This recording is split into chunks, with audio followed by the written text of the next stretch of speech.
pledge allegiance to the flag of the United States of America and to the republic for which it stands, one nation, under God, indivisible, with liberty and justice for all. Thank you. Next item on the agenda is the approval of the agenda. Absent of any motions to amend, I will entertain a motion to approve. I move to approve the agenda. Second. Probably no discussion. All those in favor of the motion, please signify by saying aye. Aye. Motion passes, because I did not say no. Presentation C. We have a presentation on sustainability from the Green Team. So, Ms. Jensen, no. Ms. Monterusso. Hello. Good evening, Council. So let me pull up my presentation first.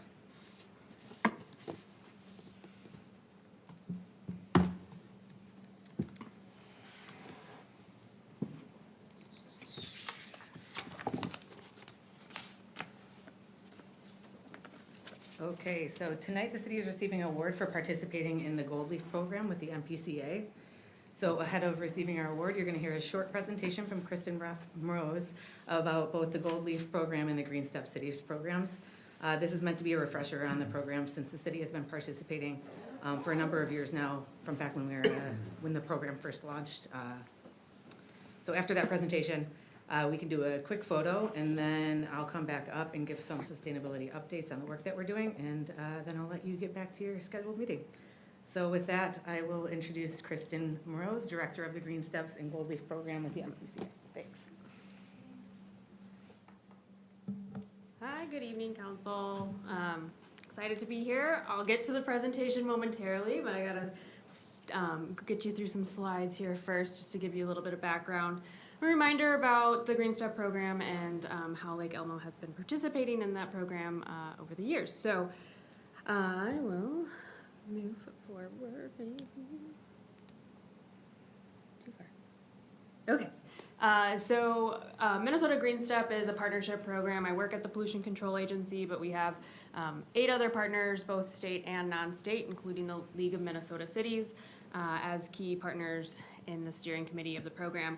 Today we have 156 communities participating across the state, all sizes, all corners of the state, and we've been around since 2010 officially and growing every year.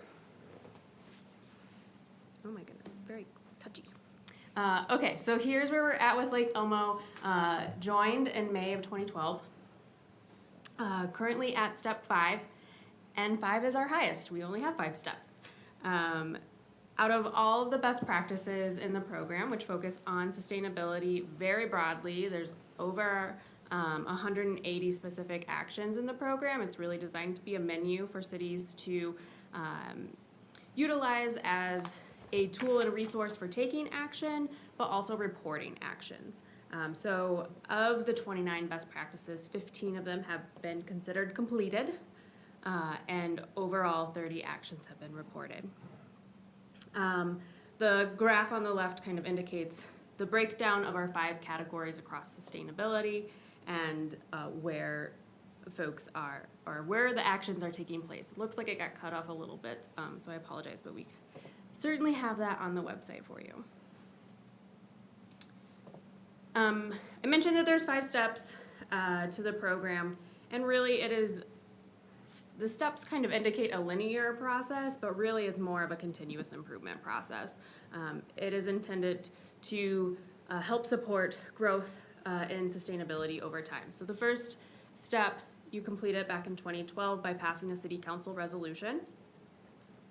Steps 2 and 3 focus on implementing and reporting best practice actions. And then steps 4 and 5 are looking at targets, metrics, and improvement over time. That can then help identify the places where we can celebrate success, but also maybe identify some priority areas that aren't improving over time, which can help you identify and plan for which best practices you might want to set goals for. I mentioned there's over 180 actions in the Green Step program in these 5 categories. It's Also a really great peer-to-peer learning opportunity because those actions get reported on there. We have over 5,600 actions that are on the website. Self-report it, just like Lake Elmo has, so you can see what other communities are doing, learn from them, maybe save some time and effort by seeing what has been successful elsewhere. And again, these are the 5 steps. They look linear, but think of it more as a continuous improvement circle. You at step 5 are continuing to accomplish steps 4 and 5, both happen simultaneously in the same year. And my boxes got cut off a little bit. We actually just changed options for reporting those steps 4 and 5, metrics or target-based information. Lake Elmo has and Ashley have reported metrics for the last few years, and that has been a valuable tool in really understanding the trends over time, and again, where those improvements are being made. So more to come on that. We're actually in our annual reporting cycle right now, and so I know Ashley is working on that. But what I'm here for tonight is around our Gold Leaf Challenge. We kind of consider this our sister program to the Green Step Cities program. It's open to any type of community, so not just city and tribal governments like Green Step is, but it could also be neighborhood level, it could be county, it could be a church group, whatever community means. And really with the difference, this program is also very connected to the Green Step Cities best practice actions, and set up and designed as a menu for actions to help guide communities. So there's a total of 44 actions. We're really looking at awarding things that are happening in real time. So as actions are happening, as achievements are being made, sharing that with us so that we can help continue rewarding and awarding you those achievements. And all right, so kind of 2 different programs. There is definitely some overlap here. They are both voluntary programs, so the city has agreed to participate in these programs. Where Green Step focuses on sustainability broadly, Gold Leaf is focusing on climate actions, specifically high impact, high priority. So we tried to do the hard work for you by identifying which actions to prioritize. Another difference is that Green Step is rewarding communities by step achievement, kind of that progression. Gold Leaf is looking more at volumes of actions taken. And one other difference with the Gold Leaf Challenge is we have one required action for everyone who's participating, and that is to have a green team.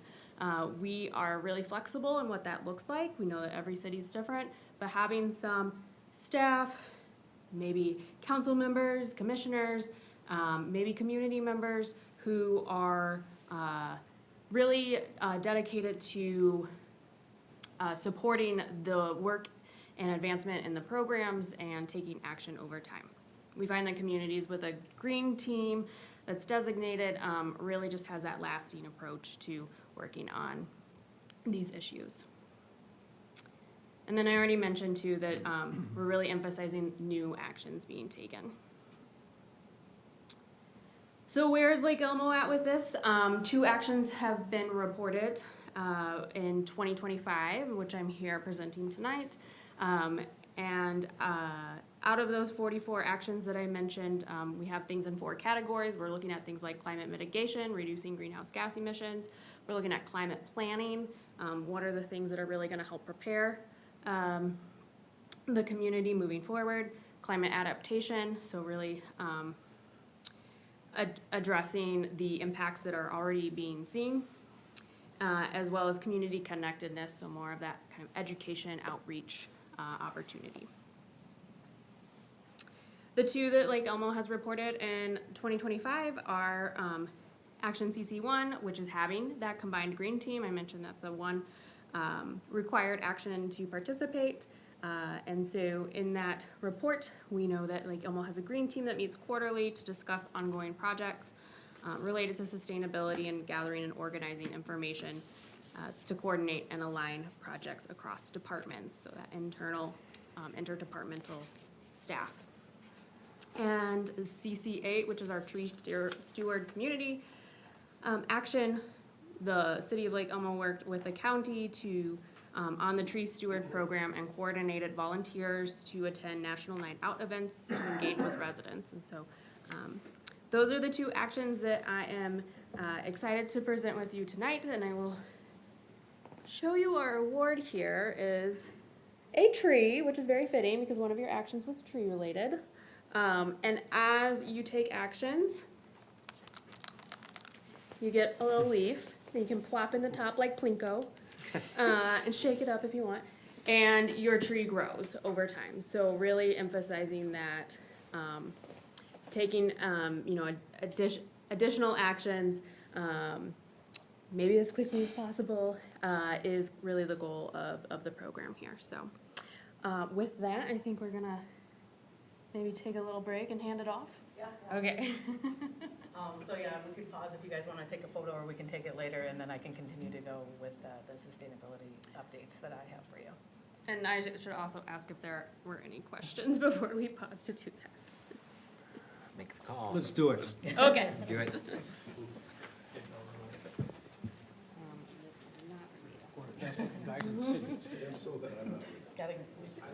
I know, the one thing that's hard is like, they get stuck in the bottom or they're upside down. Okay, eventually we'll have more, so. I don't need, okay. I don't need to.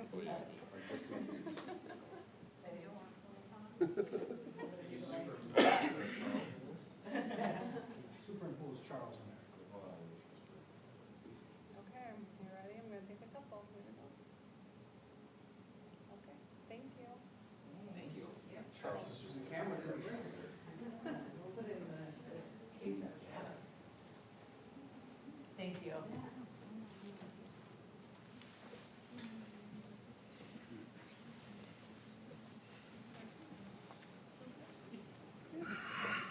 Yeah, that's mine tonight. I was about to sit it. Okay.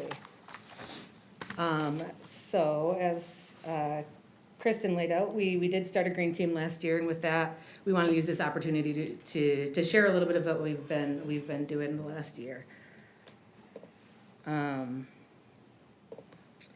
So the Green Step, or the Green Team, is guided by the Green Step Cities and Gold Leaf program.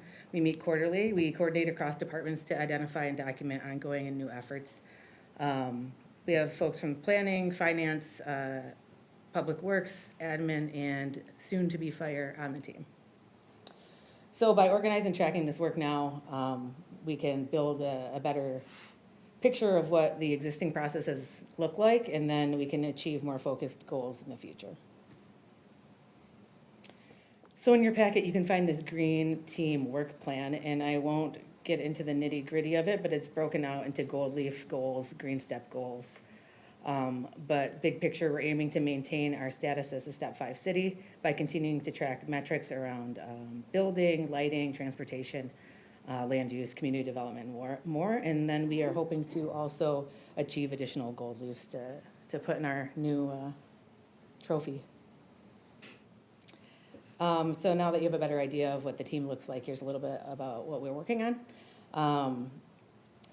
The city implemented a new software called Fuel Cloud in 2024. That tracks fuel inventory for the city fleet. That's helped establish baseline metrics for greenhouse gas emissions for the city fleet.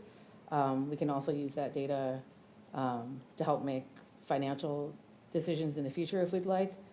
But we're hoping to use that again, or we will be using that again as we report in 2025 metrics for 2026. In 2025, the U of M began researching low-input grass species in Lake Elmo with the goal that if that grass is successful, it could be used to improve water conservation and to use less fertilizer in the city. And we will learn more about that in the fall. Next, in 2025, the city strengthened our partnership with MREP by coordinating on the Tree Stewards Volunteer Program.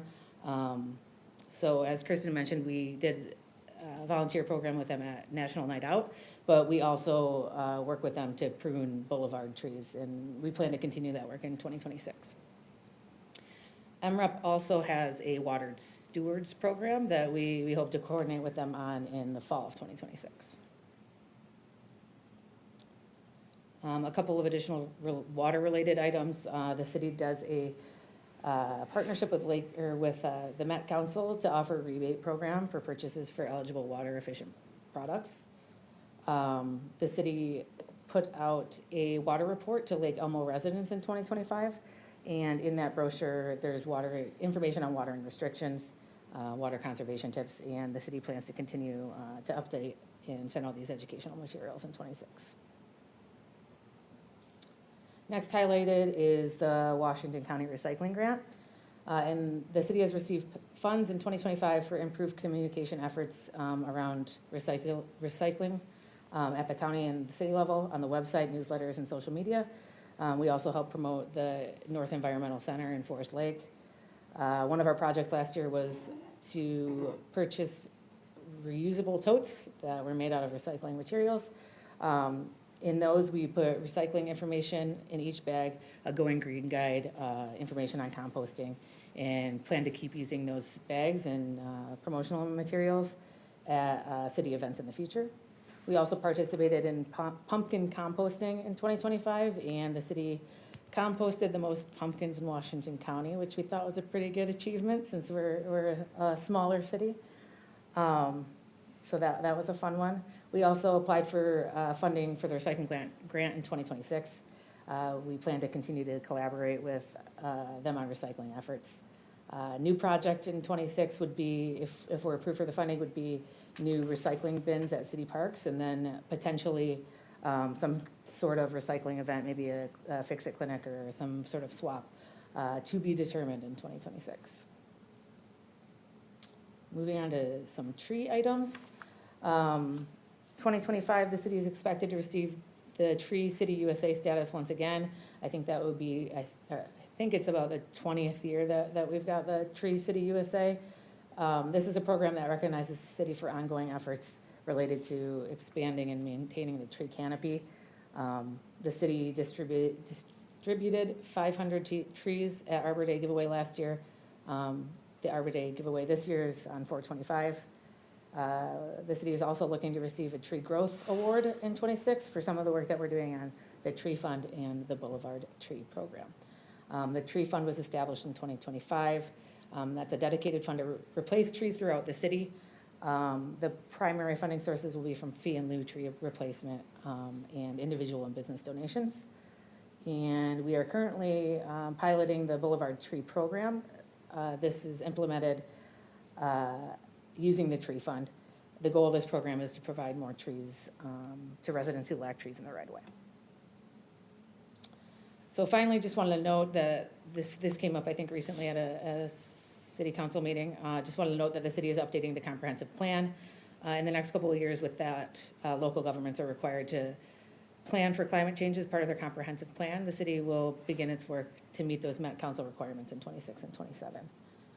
And if you want any more information, feel free to head to the lakeelmo.gov sustainability page. Kathy, our communications coordinator, and I are working to update that to be a good, comprehensive sustainability resource. And if you have any questions on any of these programs, feel free to reach out to me. So, thanks. Thank you, Ms. Monterusso. Any questions for staff or for Ms. Moroz?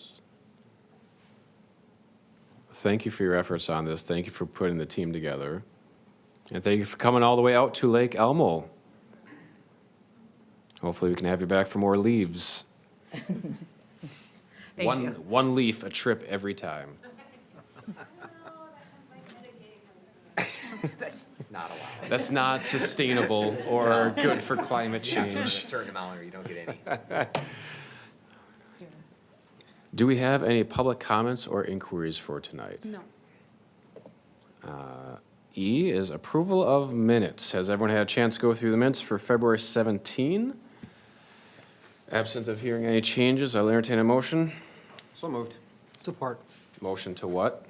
Motion to approve the minutes from the 2026 City Council meeting. Thank you, and, Support. okay, we have motion and a second to approve the minutes from February 17. All those in favor, please signify by saying aye. Aye. None are opposed, motion passes. Item F, consent agenda. 1, approve payments and disbursements. 2, approve a farm lease for the city-owned 180 acres. 3, approve Lake Elmo Strategic Communications Plan. 4, approve massage therapy license renewal. 5, approve Lake Elmo Firehouse Addition. 6, approve Lake Elmo Fire Department Valley Branch Water. Shed District. There's no S in there, but, okay, Shed District Training Agreement. That's embarrassing, I should have known that. Watershed's one word. Oh, it is. Okay, all those in favor of Of course we need a- approving the agenda, the consent agenda as written, please signify by, oh, we need a motion. Move to approve the consent agenda as presented. Second. There's a motion and a second on the floor to approve the consent agenda as written. All those in favor, please signify by saying aye. Aye. There are none opposed. The motion passes and the consent agenda is approved as provided in the packet. Item G, regular agenda, class and compensation update. Yes, good evening. In front of you tonight is a request to move forward with a compensation study to continue to meet the key objectives of our compensation plan to attract and retain qualified employees while providing equitable and competitive compensation. Our compensation plan states we will review all aspects of the plan annually, which includes reviewing, verifying, and updating as necessary the administrative guidelines, plan components, job descriptions, job evaluations, and salary ranges. At this time, and to be good stewards of taxpayer dollars, we would like to just do a refresh or an abbreviated version of a compensation study in line with our current SAFE classification structure, rather than looking at a complete restructure of our plan. However, in the future, we will need to move forward with a complete study, like the one that was done in 2022. As Baker Tilly no longer provides these services and the SAFE structure developed by them is unsupported. We feel it's important to move forward with this project now to continue to provide competitive compensation both in wages and benefits. As you know, our Public Works Department was not competitive with what we were seeing in the market. And with your approval, we were able to realign the positions based on correcting a category in which they were slotted in Baker Tilly's SAFE classification structure, which allowed us to post the new operator position more competitively. We want to make sure all of our positions are reviewed in the same manner to retain that equitable and competitive compensation in order to attract and retain employees. We received 3 proposals for the project, and after meeting with each vendor, we are recommending moving forward with Flaherty and Hood, who have agreed to work with our current SAFE structure for this project. Brandon Fitzsimmons from Flaherty and Hood is here to present the scope of the proposed project and answer any questions you may have. Thank you, Ms. Doyle. Brandon. All right, thank you, Mr. Mayor and council members. Well, unfortunately, won't have a shiny reward to provide to you after this presentation, nor paint us while you get one. That might be illegal in our case. But I will say this, I took the sustainable route. There are 3 of us who could have presented from the firm, and I was it because I live in the friendly confines of Stillwater. So it's good to be to our neighbors to the west. So I'll start, as Jennifer said, just an introduction on the firm briefly, what the update would entail, what phases would be part of the compensation update, and then field any questions. So your primary team are myself, but the 2 people beneath, the analysts, are doing the real work. You know, I'm here for overall strategy, especially in a unionized setting, here to deal with legal compliance issues, but our analysts will be doing the work. What's our quick skinny background on us? Our headquarters is St. Paul. Primarily for me, it's the basement in our Stillwater home, but that's all right. Only a 1-person shop for me there. What do? We provide legal, analytical, public affair, and media relations services to primarily Minnesota units of government. We perform class comp services for numerous public entities who serve populations of 1,000 to 300,000. So As Jennifer indicated, we're under consideration for doing the compensation update. We provided the quote, provided the agreement as part of the agenda packet. So this is an informational overview that we felt in working with administration to engage the council on why we're doing this. So first, we hear the terms classification and compensation in the public sector. What do we mean by classification that warrants an update? That we're not going to do an extensive deep dive on this yet, as Jennifer indicated, but we're still going to touch on it. What is it? A systematic study of jobs to determine activities and responsibilities, personal qualifications necessary to do the job, conditions under which the work is performed, and each job's relative importance worth to other jobs internally and externally. And obviously compensation establishes how an organization like the city manages paying employees for work, and obviously the big issue, what are those specific compensation amounts we pay to employees? So what's our approach to studies? 1, we want to be customized. 2, comprehensive. 3, comprehensible, so especially councils, unions, and employees at the back end can understand it, and of course do it in a cost-effective manner. So as Jennifer indicated, why do you do this? Why are we doing the compensation update? We have to make sure that each job in the city interrelate to each other. So 1, as I'll talk about, we can comply with Minnesota's pay equity law, which is the most rigid pay equity law in the country and has been around for over 40 years. And it's very statistical based. There's little discretion. 2, optimize the city's mission, goals, and objectives, operate effective and efficiently, and of course determine the relative worth and the appropriate pay rate to make sure, as indicated already with your comp plan, 1, we're internally equitable within your jobs. 2, we're market competitive. 3, we're uniform and consistent, which has been somewhat of an issue in Lake Elmo in our initial review of things. And of course, do it in an affordable, cost-effective manner. So what do you need? You need a consistent and comprehensive job class and comp system. So we will study certain items that I'll talk about next in each of our phases. So we've got phases A through H. Why do we do A through H? It's not going to be 1, 2, 3, 4, 5. Not everything is sequential. A lot of this will overlap. So first, what's our review, which we've already started even before hiring because we've dealt with some micro-targeted job class issues for the city already. We'll review your current class and comp system. What does that entail? Again, just to give you an idea of scope, these tangibles help. Job descriptions, your job ratings and points, which I'll talk about, which are required under Minnesota's pay equity law.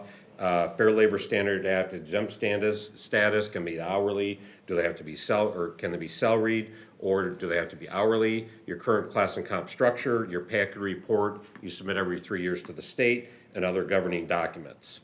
What are we doing now? We're providing this in-person presentation to the council at the front end, and then we'll provide various information to the employees, to the union, and of course to the city council to utilize as part of this review.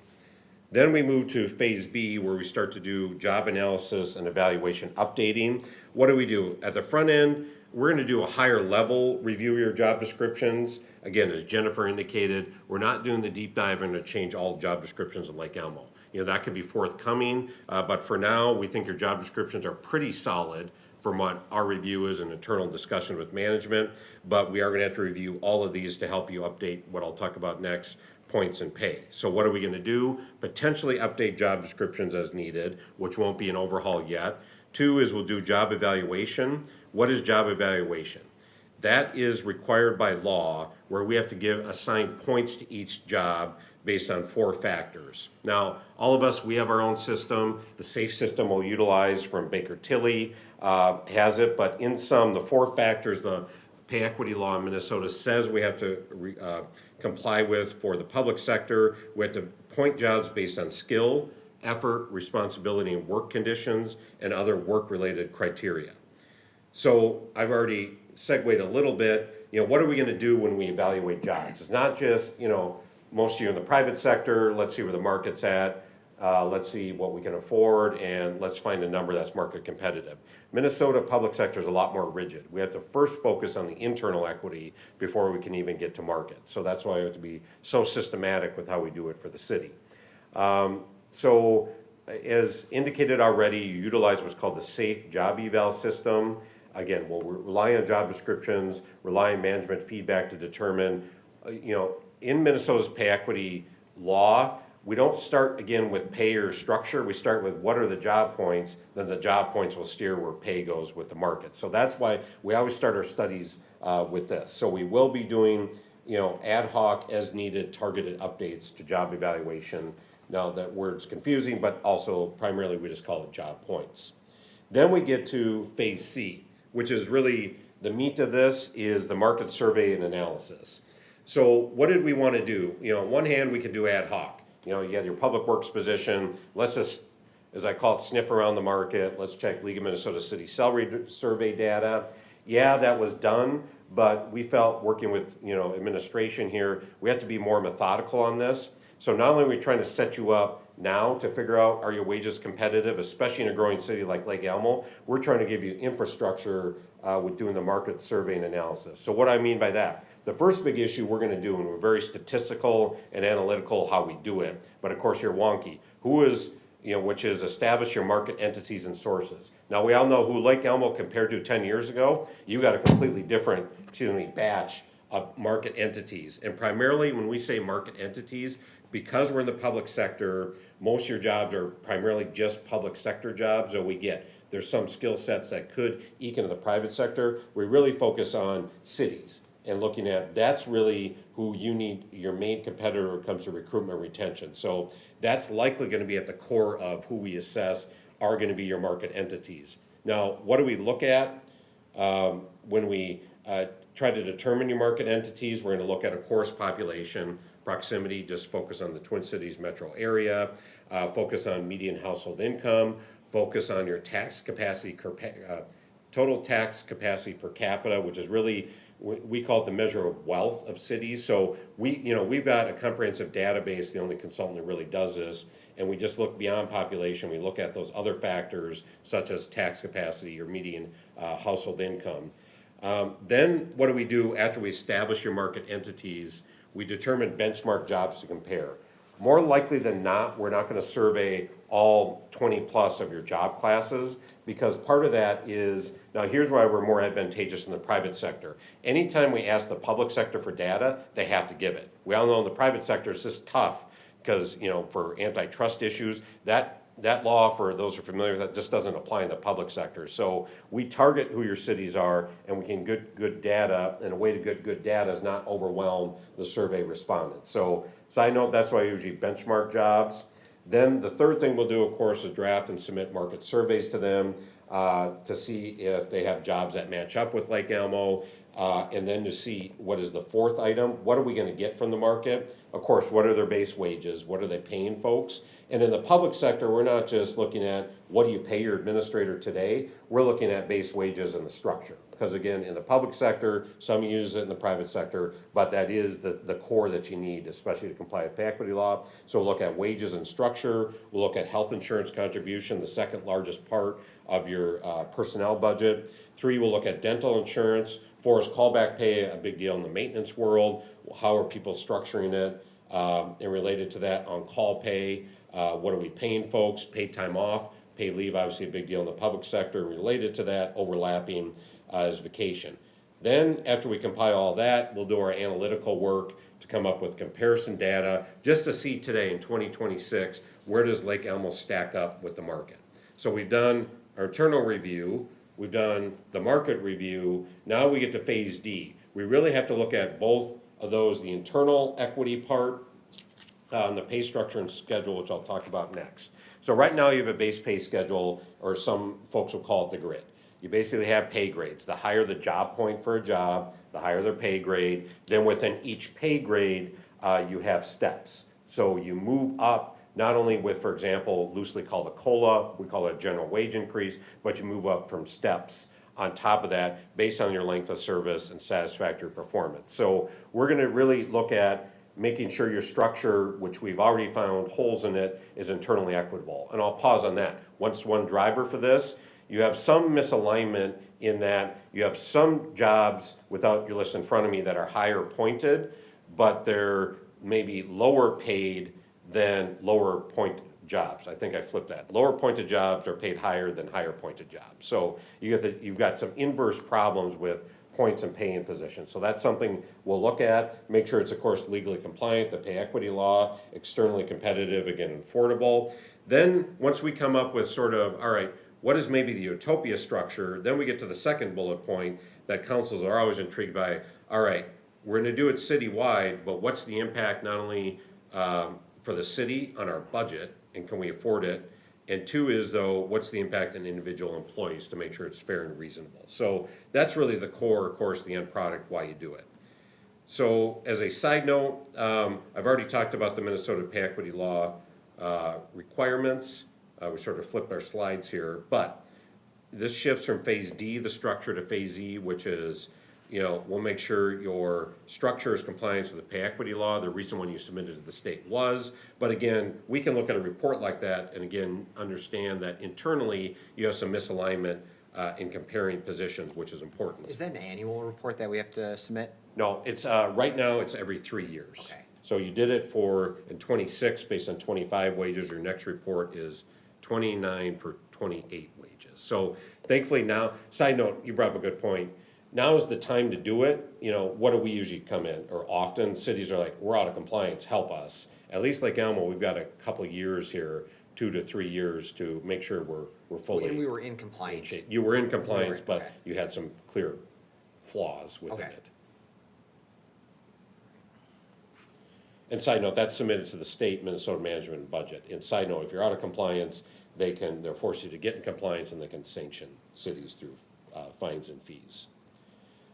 So we've got pay equity compliance, then we'll come back to the council with a full final report that describe, all right, what are the results? And the big thing for all you are gonna have to consider is, how do we implement it? Thanks for all the data. We'll obviously give, working with administration, some recommendations that make sure we're competitive internally, externally, and it's cost effective, but we come back to you with all that. Then once we get direction from the council, weeks, months later, then we can start communicating with the employees and your bargaining unit, that is your union, on what we wanna do. And then we'll work on, your plan is so-so, but we think back to infrastructure, we think maybe we can tweak your philosophy, tweak your plan, going forward. So that will be an output of the study, is fixing some of those structural issues.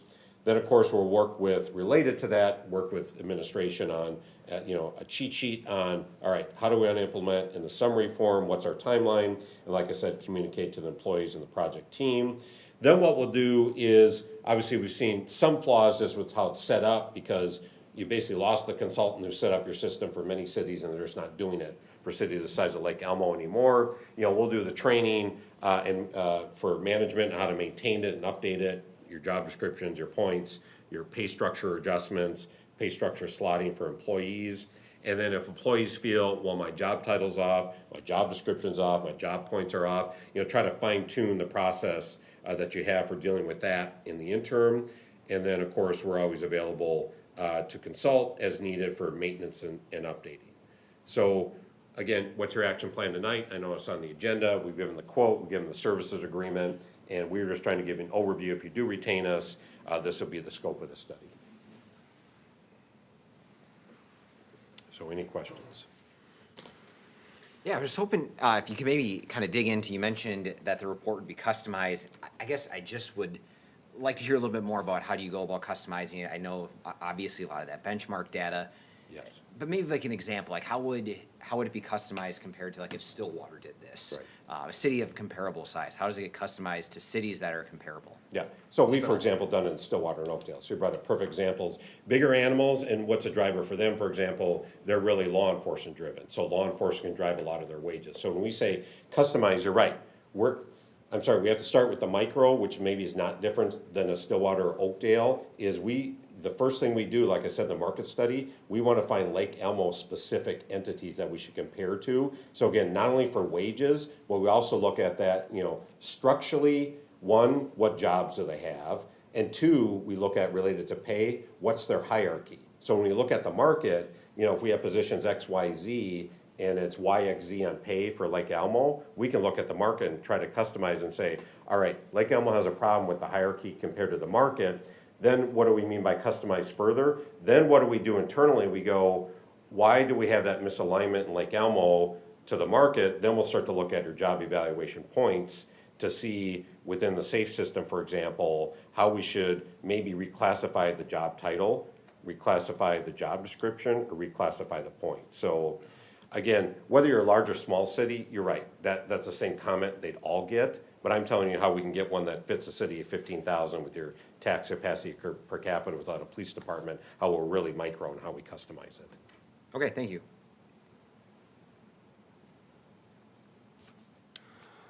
What would be some of the limitations that you've seen for cities similarly positioned to ours, where it's a difficulty that's arose during your study? It's something where you had to have some back and forth with council or with staff, where you think that that's something we should be aware of to put on our radar of potential hurdles? Yep. So I think two things with that. One, it can become personal, meaning, all right, we have a position, for example, let's say an output as we're going through this is, this position relative to the market is 10% overpaid, so we might freeze their wages, and statistically, administrations there, our stats support it, but then they're like, all right, they want to go to council, because these people, and try to do an end around administration or the consultants say, come on, they're sort of picking on me for, reasons X, Y, Z. So that is prevalent, but that's up to us, and especially you as council, to go, all right, well, let's go back to administration, let's go back to the consultant, and what's our buffer to that? That's why as I put in our presentation, we always have job class reviews. So that instead of running to the council saying, why are they freezing my wages? Or I think I'm underpaid and should be paid higher, you're gonna have a good systematic way to say, well, that's why not only do we bring a consultant, but even if they're off, we have a whole review process we can go through. So that is one hurdle. Another hurdle, you're less prevalent in unionized employees, obviously number-wise, but sometimes you will see similar situations to that, where the unions want to go to the city council and try to maybe get more interjected in the study and the data, but that's up to us, that's up to administration to communicate, but we have seen that as well, to try to do the end arounds directly to council. What's a reasonable goal that you have for how many comparables to have? Yeah, now, what's ideal, but I think will be more expansive. The utopia is usually 7 to 11, because that gives you what we feel is a good core. You're like, yeah, these are growing cities in the 15,000-ish range, similar tax capacity per capita, but your growth is so wild that we might push it to 15, but that's tops. See, that's enough where we go, that's sufficient data, but it's not. Some consultants will come and say, here's 30 comparables, and there's just no way in the Twin Cities Metro, Lake Elmo has anything, close to 30 comparables with how you're growing. So all I can say, I think right now, we're probably gonna look at the 10 to 15 range based on your growth, so we have some infrastructure, because we're just not gonna lock in cities at 15,000. Some of those cities are stagnant in the inner circle, near Minneapolis, St. Paul, you're not, so that's why I think we'll go a little higher end. Thank you for that. Any additional questions for Mr. Fitzsimmons? Maybe just on the opposite side of the example that you gave, what happens when it comes back and we're underpaying, and then we have to also compromise that with, well, okay, now we gotta look at the budget, how does this work with how we're trying to manage our increases in the tax levy? How have you seen cities handle that situation when it comes back? And I know it's kind of getting ahead, and maybe it won't be that way, but I have to imagine that happens. Yeah, so one, we sort of know, though you tried a Band-Aid fix, you did have a market problem, therefore you had a recruitment retention problem. So you're right, that's one of the reasons we look at the study. Yeah, it's highly plausible, and I'm pretty confident you are gonna have that.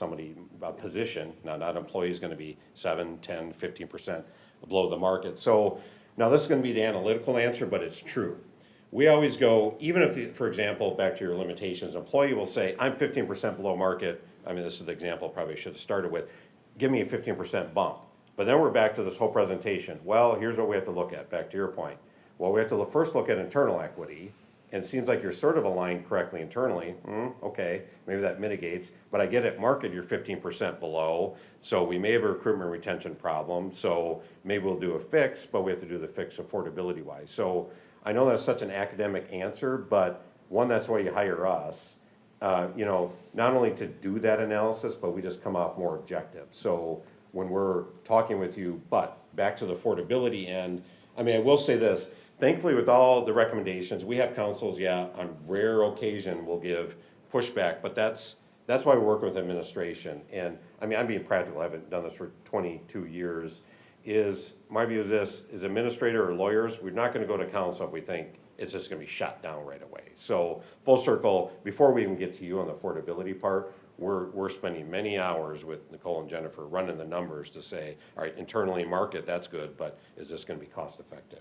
Or, to your point, sometimes it's just gonna be unaffordable to implement with one or more positions in year one, so maybe, again, who knows where the data will go, maybe we just have to phase it in. So we will try to find ways to get the pay where we need to be, but again, do it in a cost-effective way. Okay. And do we have future discussions about how those two should play together as this process is going about, where you get some feedback from council? Hey, you know, these are kind of our concerns from a budget standpoint. Does that input get provided, or is that just more come from staff's perspective on what they've heard us discuss at meetings? Yeah, I mean, this is a good point. Here, let's talk raw. What's our baseline study? We're primarily working with administration, because it's clunky when we meet with you, generally it's be an open session, which Yep. is okay. But we want you to give direction to the administrator. We're working within those confines.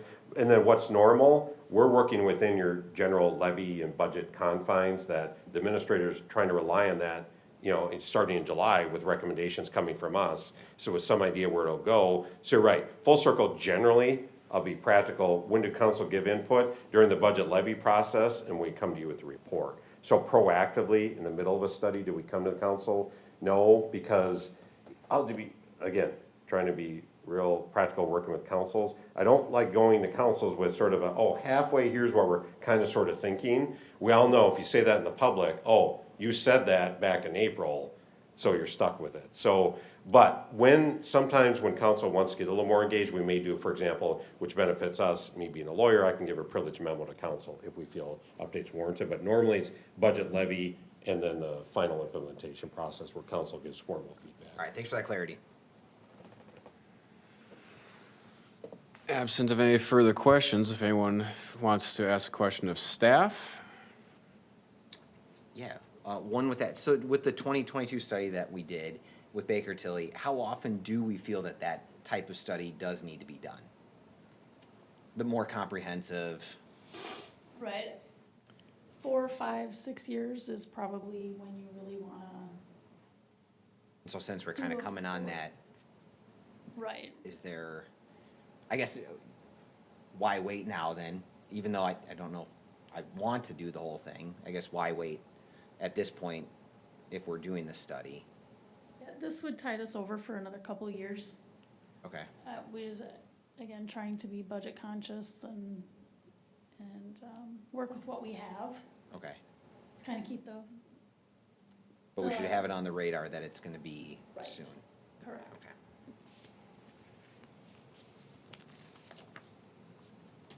Absent of any further questions, I'll entertain a motion for discussion.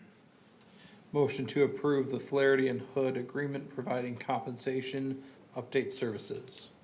Support. There's a motion and a second on the approval of the Flaherty and Hood agreement. Any discussion?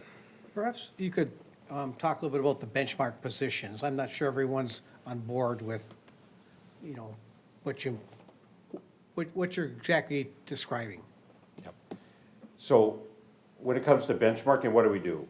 One, we try to look at jobs that other cities will have. Now, again, you're still small enough for just, most of all your jobs are gonna be out there in the public sector. Two is, then we try to find ones among different levels of the organization. Again, you're still pretty small, so it's not like you have that many levels. So when I say levels, what do I mean by that? One is it's the up and down hierarchy. We want to get the top position administrator to, you know, lower level labor maintenance position and some in between. So that's the second factor. And then third factor, of course, again, not many departments, but we want to make sure that every department's represented in the study. So those are the three or four main drivers, with the one being, well, we're only going to survey positions that we think other cities have, which most years you do. So you compare the job descriptions with Lake Elmo with the other cities, to make Correct. sure they're comparable to the benchmarks match up pretty well? Yeah, so we're real methodical in that. I'll be practical. When we do the market survey, we will not, here, again, if we're gonna survey 20 positions, we're not gonna give them all 20 job descriptions saying who's a match. Instead, you have good summaries in your job descriptions that we'll put in for each of your job classes. And then 2 will list, all right, is this a 50, 60, 70, 80%, 90, 100% match? And then there's some, any of this are gonna be subjectivity, but that's how we try to match it in other communities so they can check the box. Thank you. Discussion on the motion.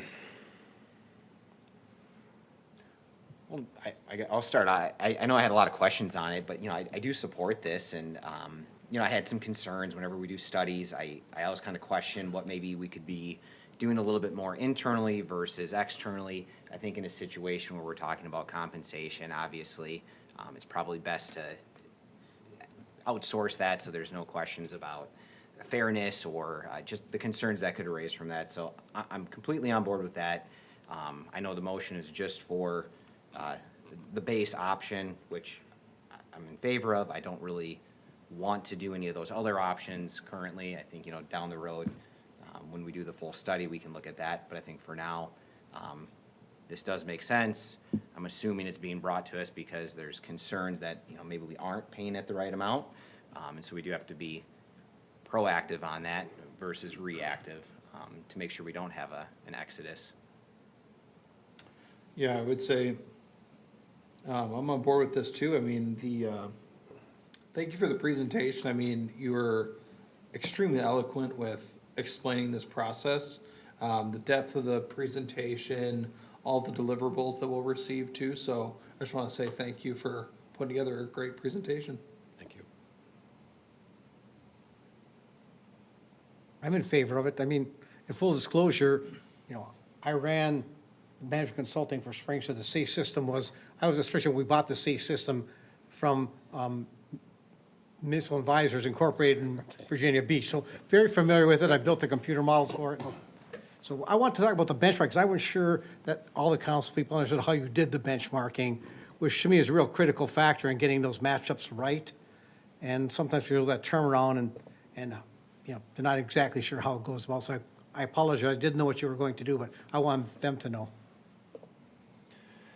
And agree, the benchmarking does matter. If it's off, the report is junk.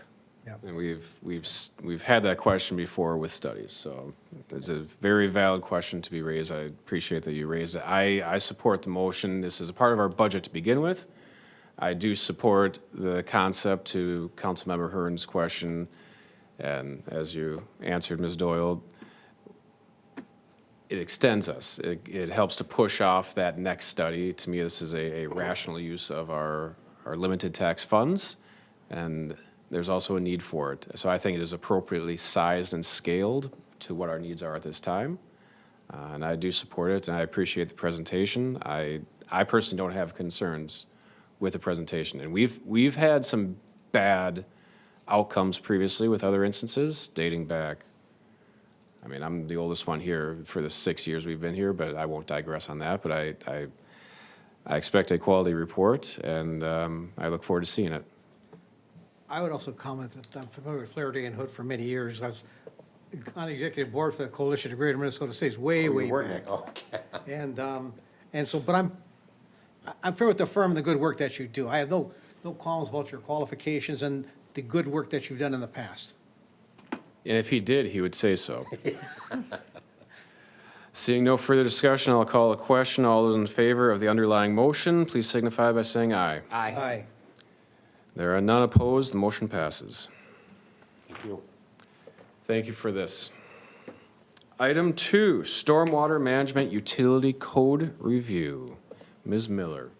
Thank you, Acting Mayor and Council. So I wanted to bring this back. It's been a while since we talked about it. It was September of last year when we had our city engineer, Nate, was here discussing what the scope of a review would be. So since then, we have added it into our 26 budget based on that discussion. And then I just wanted to bring it back to make sure that council was on board with the scope still.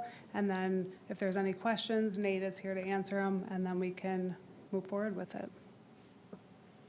The item is in the packet. We have the underlying documents. Do we have questions for staff?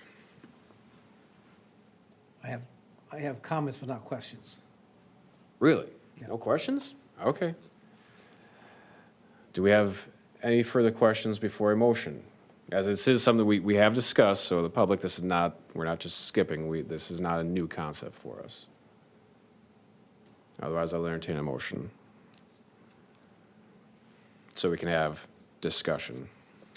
Motion to approve the scope for review of stormwater fee as provided by Bolton and Mink. There's a motion, is there a second? I will second, so we have discussion. All right. We have a motion and a second. Discussion. Yeah, the stormwater utility has a large number of issues that we talked about, and this proposed analysis doesn't solve those. It pecks around the edges of them. I think what we need to do is have an RFP and bring on a study that addresses all of the issues in the stormwater utility. What's not in here? Okay, we talked a little bit about the equity of the system and the charging of the parcels, okay?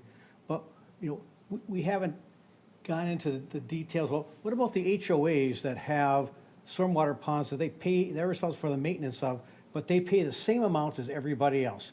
They have an extra financial burden for stormwater that runs off of the streets and sidewalks and public rights-of-way that other people don't, but we don't give them any credit for that. We have 25 people who receive a discounted stormwater fee that nobody knows why they are given a discounted fee, and in fact, in my analysis, it may be a problem actually with the law in regard to that. They may not be appropriate under the statute.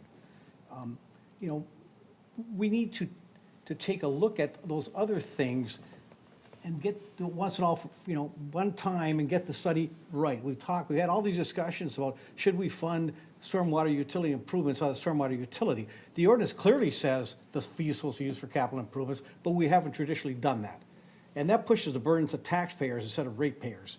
And so as we look at all of these issues and put it together into one financial concept management plan, how are the parcels going to be charged for a utility fee that's fair and equitable? How to review the HOAs that have management responsibilities of stormwater ponds fair and equitably?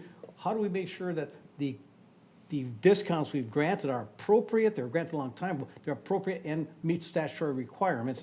And then how do we set the fees based on all this new information so they generate the revenue we need? The stormwater utility had operating losses every year historically, about 500,000 in '24. And so our fees aren't covering our operating costs to begin with. And so if we change the way we charge, parcel size or whatever, then we still have to decide to determine what is the fee going to be. And rather than attack it on the fringes, let's put together an RFP that addresses all of those issues and do one study and get it right. Would it be fair to say your analysis is putting the cart before the horse? Because what I'm hearing is running the numbers is part two if you're not reviewing the underlying policies and the underlying variables that still are not fixed by just Right. updating the. Right, we need to fix all the variables in this fund, and it's been around a long time. It's not a criticism of anybody or anything. It's time to bring it up to current conditions in the city. We're a very diverse city land use wise, and we need to have our stormwater charges need to be fair to everybody based on parcel size. Granting that absolute equity is not possible, but as equitably as you can be. The example I gave was, there's a house in the old village, it's on 2/10 of an acre and it's 900 square feet. We got a house in another development that's 10,000 square feet, has a sport court and a huge driveway, a lot more runoff, but they both pay the same fee. And that's not fair to our residents. We need to make this as fair as we can, so we can look them in the eye and say, well, you might not like to pay a stormwater fee, but we've gone through a lot of effort to make sure everyone pays their fair share. Yeah. So I generally agree here with Councilmember Dragisich, and, I think maybe I agree on the concept of we need to have more of a conversation around the policy in a whole. I'm sure there'll be disagreements that maybe come up there. I think the big one for me, and I know you've brought this up, is the stormwater fund and using that for the stormwater, the capital improvements. I think that's a discussion that needs to be had. So I do share the same opinion here, that I do think maybe we do need to look at this as a little bit more holistic. all at once versus kind of just this piece first, on the fringes. I think we list up what are the issues that we see in the stormwater utility, and then develop an RFP that will address each of those. Yeah, I agree. I think there are too many variables with that, and people should be paying their fair share, and make sure it's equitable for every citizen here. I agree. So what I'm hearing is, yes, we fully support getting data on the topic, which is what we're here for tonight, but not necessarily this method, and probably something more robust, which is not a critique of staff at all. This is more so an opportunity where all of us, minus Charles, can discuss it in open forum. As we still have a motion, we can continue to discuss ideas. So, okay, we can amend the motion, or we can vote it down and propose a different motion, which either could go to a workshop. I don't know if staff, would you feel comfortable developing RFP ideas tonight, or should that be something more thoroughly vetted in a specific manner? I think we would need some more information, but our finance director probably can add some more context to the discussion about the stormwater fees. Yes, Ms. Hadler. Just as additional information, staff is already working on at least a couple of the items that Councilmember Dragisich mentioned. So it's not that we haven't addressed some of these. We are definitely doing it incrementally around all of our other work. But of the, I think maybe you mentioned 4 items, we are already addressing 2 of those. So it would be good to get everybody on the same page so that we're not creating an RFP for something that staff has already done a bunch of work on, so. For 2 of the 4, some internal work being done. Awesome. For the other 2, is that something where external assistance is needed or helpful or required, or stay away from your perspective? I mean, that's up to you guys. You know, I think that, you know, originally, pardon my, I'm trying to jog my memory here a little bit. You know, we had kind of taken some of these discussion points and looked at, like, what can we do as part of our utility study that we update each year?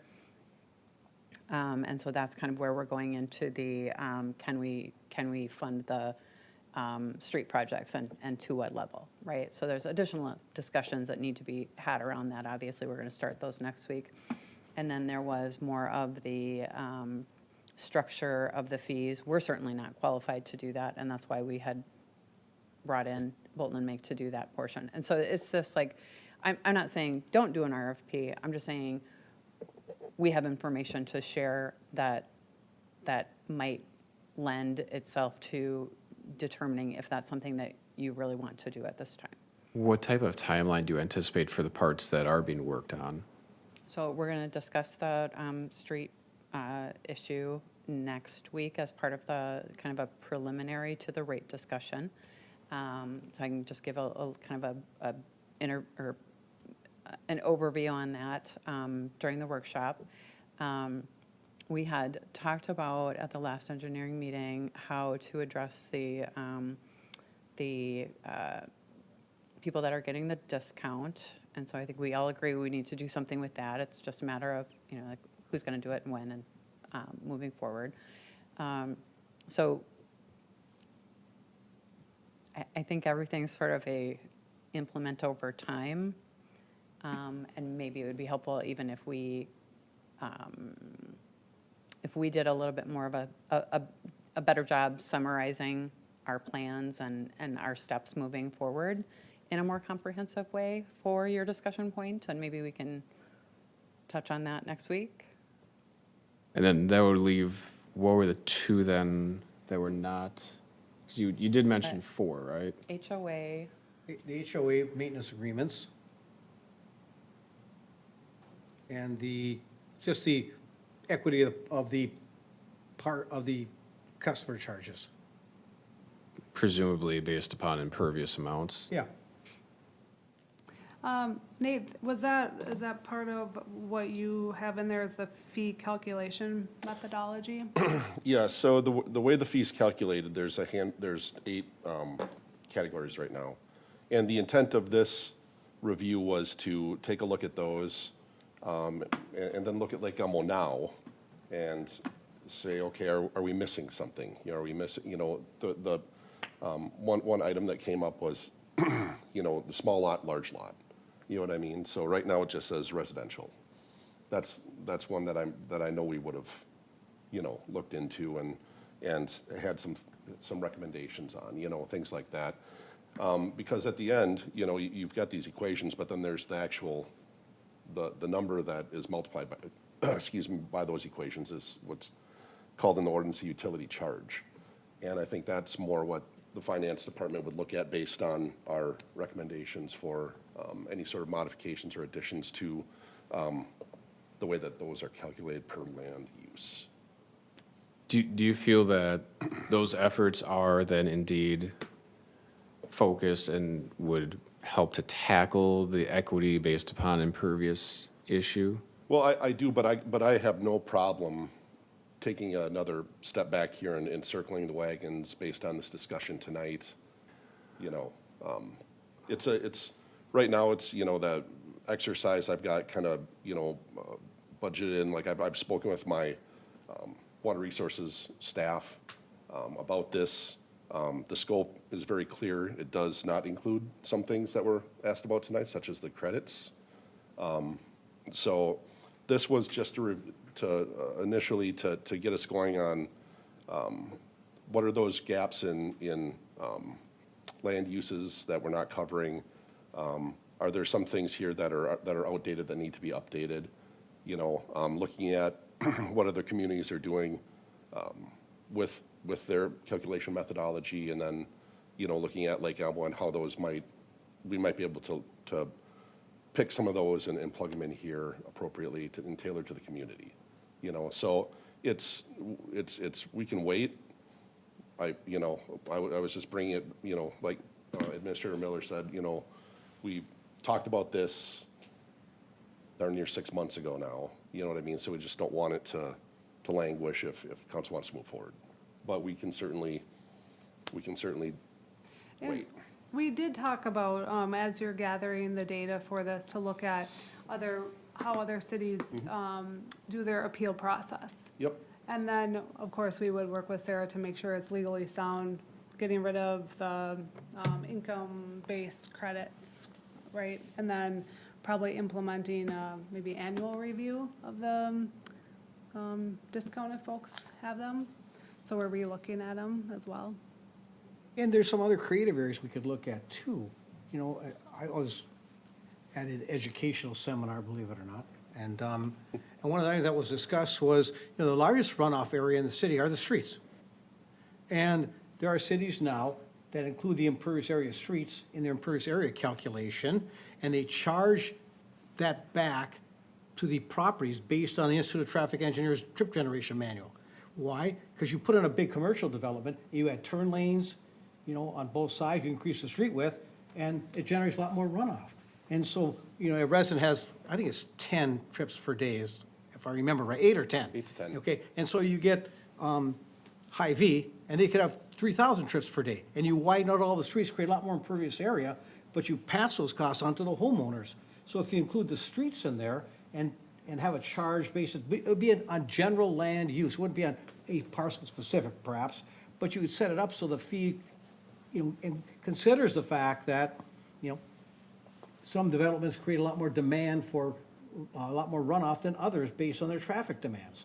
And those are things that, you know, we might have a chance to discuss. I thought that was a particularly interesting presentation, and there are cities that are actually doing that now, because it makes sense when you're thinking about total runoff. I thought you were retired. That I was tired? No, I'm awake. Or retarded? Retired. So, But those are some of the things, you know, that in a discussion of looking at your utility, you could take a look at. And certainly Nate, you know, could do that for us. You know, I mean, if we want to, I think if we want to move forward, want to move in a way, understanding that we're going to get some information concurrently on, you know, the discounts and, what else is discounts? And The appeal process, the income-based credits, the fees being equitable, stormwater fund for projects, HOA maintenance agreements. Yep. And apparently new and innovative ways to include the true impact of impervious. The other thing I'll point out, when we talk about, you know, surface water and capital improvements, the ordinance itself says that the revenue from the stormwater utility shall, not can be, but shall be used for capital improvements in developed areas. It's not an option, it is a shall. That's in our ordinance. So what are ways that maybe, can this be phased in? I mean, because staff is working diligently on multiple pieces, including apparently, as you mentioned, the appeal process and the income-based credits. That would be part of Bolton and Mink providing, when they're doing the research for other cities, giving us some ideas on how other people do the appeal process and how we might want to change ours. So, oh, sorry. Oh, so I was just gonna say, this is a good discussion because the discussion from September was kind of doing a minimal approach, right? Is looking at these, it was the fee calculation methodology and land use categories. Maybe spending less money and doing, you know, and then having staff look at the actual fees. So if we want to broaden it, then we would definitely need to have further discussion on the whole scope and what it should be to, you know, to make sure we're all on the same page. I would suggest that if the staff has gone down part of the way on some of this, rather than throw their work away, perhaps we could set a target date that would, you know, give you sufficient time to complete that. I know you're very busy. That's, you know, one of the reasons I was looking, you know, at a fuller RFP. But if you feel you've gone down the path far enough, maybe we say, pick a date, August 1.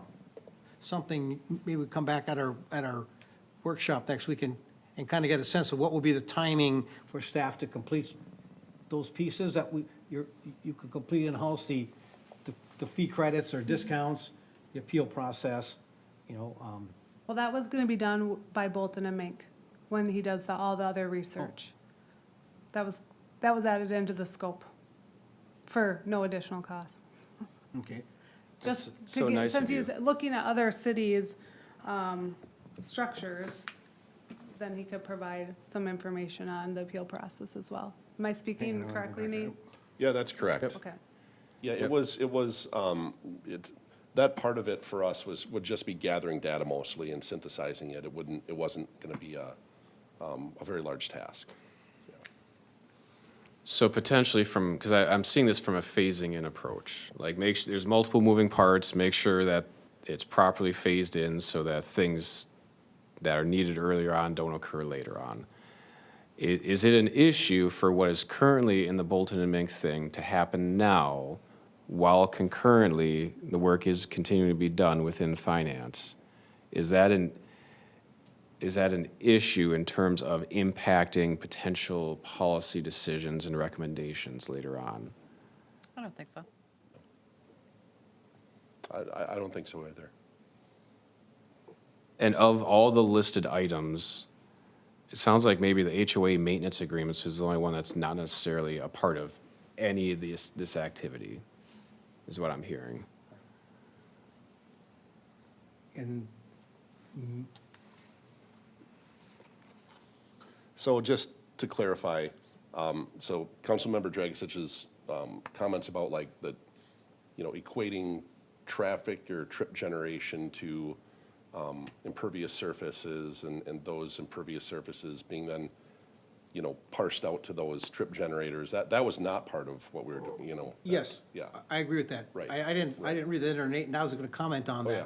that we would need to add that in as, you know, as another way of allocating the cost equitably to different land uses.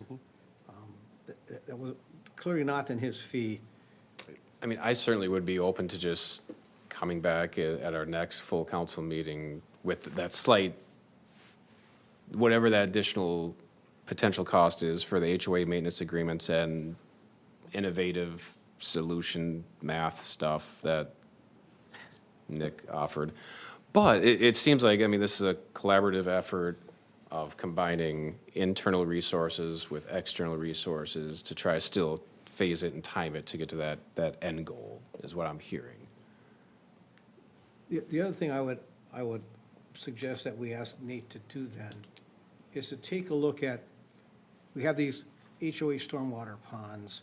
What do we see as a maintenance cost for those? And then can we establish a credit system back to the HOAs who have stormwater management agreements with the city, and they're maintaining ponds that take runoff from the streets and from other public areas? There's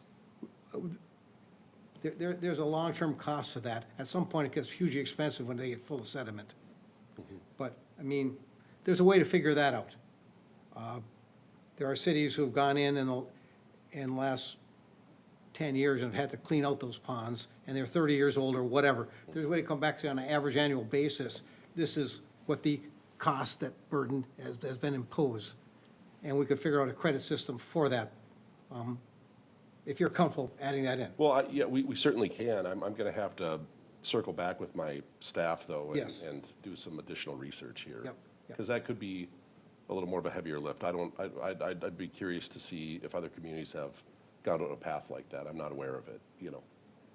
There was an article 5 years ago in the Star Tribune that said that the expected projected cost of cleaning out the stormwater ponds in the metro area was like $3 billion. They're expensive to clean once they get there. From the annual maintenance, they're going and cutting the brush and the trees, and that's not such a huge expense, but it's that long-term expense that they would be burdened with when they become full. Maybe if that's something that information is attainable, maybe that could be a separate line item Yes. cost. Yes. Just because again, it might not be, and it might not be something we want, but if it can be something looked into, Sure. is this something that could be done within 2 weeks for that type of update to this, or does it need a month? Because again, the work is being done, and it's not gonna be done in 2 weeks anyways. Right. Within finance, so should we give engineering a month to come back with a revised? That'd be better. Because again, I'm going to have to work with both staff at Lake Elmo and then internally at my firm and try to develop a strategy here and come up with some paths forward for these various items. Does anyone have a motion, well, okay, we have a motion we have to vote on. Vote to amend the motion. Move to amend the motion. That's what we can do. Mr. Acting Mayor, I think the easiest way to deal with this would be just to vote on the motion that you have on the table, and I think it's going to fail. And then, then you can do a new motion. Any further discussion? I mean, I guess honestly, after that discussion, my main concern was the stormwater fund for the stormwater capital projects and making sure that that piece is brought into it. I apologize, I didn't know that that was being worked on separately, you know, outside of this. I guess for me, that really is the big piece. I guess I don't know enough about the HOA stormwater ponds and the equity of how HOA houses that are having to pay for their stormwater ponds and then also the stormwater fee. I don't know if I have an opinion on that yet. I don't know enough about it. So for me, I guess, knowing that the stormwater fund and the stormwater capital projects, knowing that we're moving in the direction where we're gonna be using those funds, it sounds like, for paying for those capital improvement projects, I am more comfortable with this. But at the same time, you know, Councilman Rodriguez has a lot of experience in this area. And so I am kind of looking to him for direction on this, and I do trust his. If you feel like it's incomplete, you know, I do think that's something to consider. Well, I didn't realize, of course, how far down the road we were as well. I don't want to throw that work out the window and then, you know, redo it. So I'm comfortable if we had some, you know, some date, we said, well, we're gonna get this all done by this day, at least information presented to the council by this. And kind of all come together. Yeah, and then we can. The information kind of together. Sort through it. You know, the easy answer to HOA agreements, stormwater management agreements, is just get rid of them. And then the cost becomes part of the storm sewer cost that everybody pays. That's the easy solution. the developer comes in, they put in all the stormwater infrastructure, pay for it in the price of the lots. And then, they have these ponds that the developer signs on because he's not going to pay for them, the residents are. And so they sign these stormwater management agreements for the ponds that cost the residents every year in their HOA fees, and the rest of the city gets off with nothing. And then they pay the same stormwater fee. There's an inequity there. But at any rate, I'm comfortable with giving Nate sufficient time to think about these things. And if you come back and think that the street right-of-way stuff is just crazy, okay. I saw it, I thought it was very, very interesting and very equitable, but there's other opinions out there, and I value your opinion. I think the other thing then would be to, for finance come back, we think we can have this work done by August 1st, July 1st, September 1st, whatever the date is. So just to clarify timing, so we were gonna discuss the Stormwater Street capital project next week, just as an intro and make sure that that is something that we do want to move forward with. And our utility study is going to be presented the following week with our rate changes, our recommended rate changes. So it's not, things aren't going to necessarily, I heard somebody say information presented together. We're really sort of doing this somewhat in pieces and incrementally, because to some degree, some information, we do need direction from council as far as what we want to implement, what we want to model, what we want to, transfer, et cetera. You need information from us. And so it's just sort of, it's going to be to some degree an iterative process. I think there are a lot of policies within the Stormwater Fund and practices that can be addressed sort of individually. I'm sure it would be fun to just get, let's get them all decided all in one night. But just to sort of be cautious with our funding of these projects, I guess I'm comfortable implementing them a little bit over time. And I would say with regard to the utility rates, until we get everything settled, why would we do a utility rate study for stormwater utility? We're going to change the classification systems and maybe add more classes. We're just updating the study that we already have in place. So you saw it last year. It was your idea to make sure we're funding depreciation. So we made sure to get that accomplished in this study.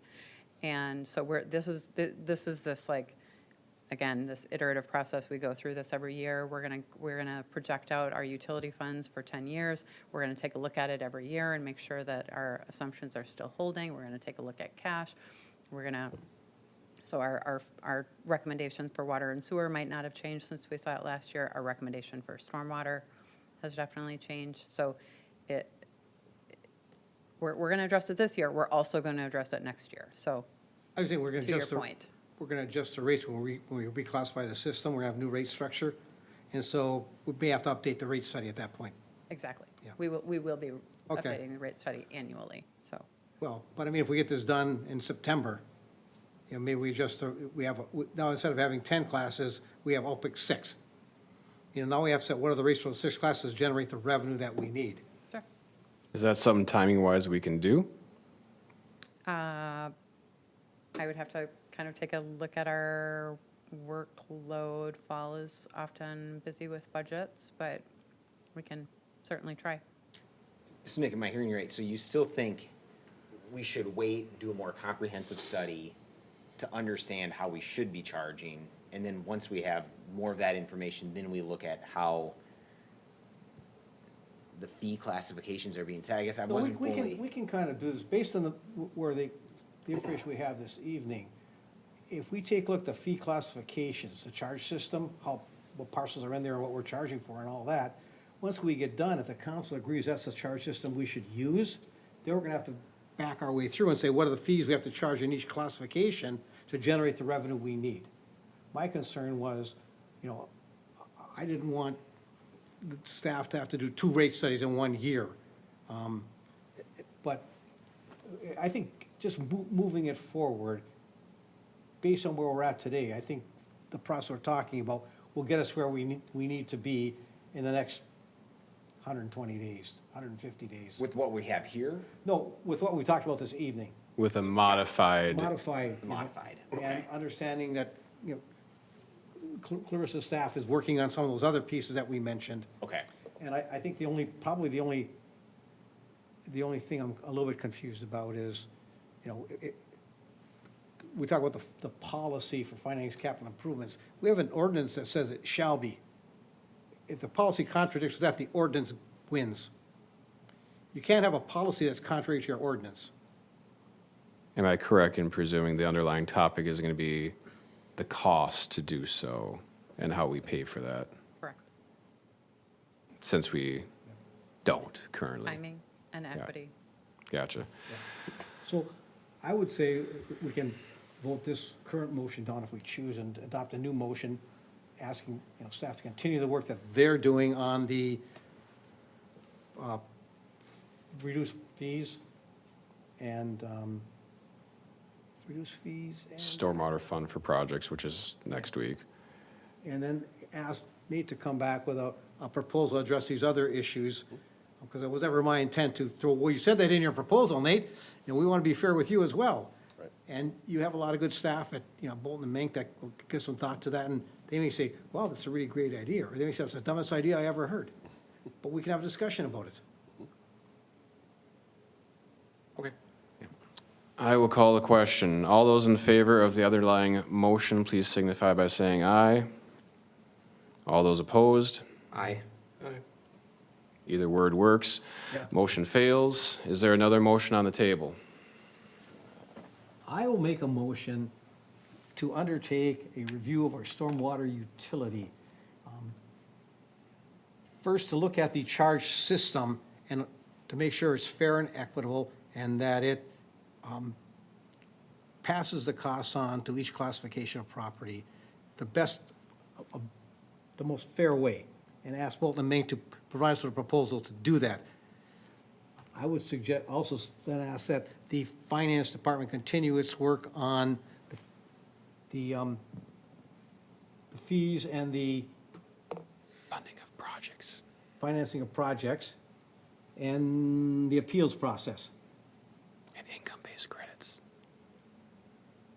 And that we look at, I don't know, I guess we have to find a way to look at the HOA agreements. And I'm not sure how we do that tonight, but that we add that as a task to be done. Is there a second? Oh, boy, I don't know. There's a lot there. Luckily, there's a video record. So we have the fee system itself, the parcels, classes of parcels, the inclusion perhaps of public right-of-way. That would be a Bolton and Mink task I'll provide a proposal for. We have the discounts, and the appeals process, Which Bolton and Mink will also be able to give us information on. okay? That should be with Bolton. Okay, and then we have the capital improvement part, which is Staff. staff. Staff. And I'm missing one. Which one am I missing? The income. Income-based credits. Oh, income-based credits, yeah. Which was we'll the have staff. Sarah do a legal review of it to make sure it's up to par now. So we're just giving direction. Giving directions. Parsing it out. Second. And then that Yeah. we ask staff to come back with a recommendation on how we deal with the HOA stormwater agreements to treat everybody fairly. Second. Any further discussion on what we previously discussed under a different motion? There's a motion and a second. I will say, this to me is a very good discussion. It may have taken a bit of a 180, but I think the end product is still aligned with the underlying goal of why we're here today, was to talk about stormwater and see how to move forward. So, different result, but still the same goal in mind. So I support the motion. It'll probably likely have a higher cost, but this is a long-term value gain, in my view. And I appreciate staff's willingness on this and the continued work that is happening, because it is, and it's definitely difficult work that is happening. Seeing no further discussion, all those in favor of the motion, please signify by saying aye. Aye. There are no opposed. Council reports. Mr. Dragisich. No further reports. I caused enough trouble. That is factually true. I'm trying to think. I do not have a report at this time. I look forward to the mayor returning from out of town so he can take his leadership role as mayor. But I do not have anything further. No report. No report? Ms. Miller, Sure.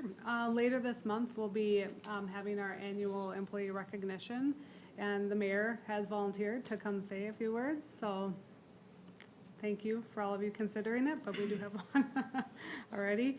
And then we will be launching our second employee survey, so we look forward to hearing from the employees again as well. That's it. thank you. Ms. Jensen? Ms. Doyle? No report. Ms. Monterusso? No report. Anything more from the finance side? You guys, I just have to tell you, the number of improvements in efficiency with our new software is mind-blowing. So thank you again for your support on that. I would also like to thank anybody who has already signed up for our new payment system for utility billing. My apologies that we were not able to keep the old system as I was hoping. And we are giving people a little bit of leeway here with utility bills in order to give them a little bit more time to get signed up for that. And they can certainly call into the office if they have questions. Thank you. I would just like to say thank you for putting that in place. I know what a hassle it is to switch over your finance software. I imagine you spent a number of sleepless nights trying to figure out, probably a couple of nights in the office getting it done, but Helpful. it's a big undertaking, along with everything else that you're doing, and I just want you to know that I personally appreciate that effort. Thank you. Director Tholen, am I pronouncing it? That is correct. Director Tholen, welcome to the chambers. Thank you. Would you like to introduce yourself or give a 10-minute speech? What would you like to know, I guess? Are you a Gopher fan or a Badger fan? Gopher. You are good to go. Thank you. Give the man a raise. For the public, this is our new Public Works Director, Mr. Pete Tholen. Thank you. Third week here. It's a pleasure to be here. I don't know if you guys know much about my background. Came from another municipality, 25 plus years. So looking forward to time here at City of Lake Elmo now. Well, thank you for being willing to consider us and coming on over. Thank you. Mr. Stanley. No report. Counselor? No report. Seeing that, and there's no further items on the agenda, this meeting is adjourned at 8:33.